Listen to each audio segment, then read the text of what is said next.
मंडळी, रुपाली रेसिपीजमध्ये तुमचं मनापासून स्वागत। तर आजची आपली रेसिपी आहे कॉर्नचे भजी।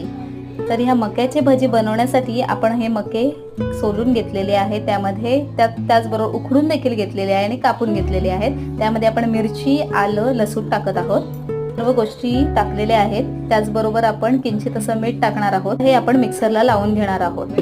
आता हे आपण बारीक करून घेतलेले आहे, तुम्ही बघू शकता। यामध्ये आपण बेसन टाकलेलं आहे आणि कांदा कापून घेतलेला आहे, बारीक कसं करून घेतलेला आहे। मी टाकून आपण एकजीव करून घेऊ।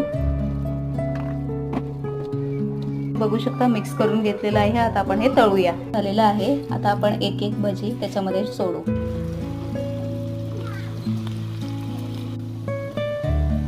गरमागरम मक्याचे भजी तयार आहेत। तुम्हाला ही व्हिडिओ आवडली असेल तर लाईक आणि आमच्या चॅनलला सबस्क्राईब करा। धन्यवाद।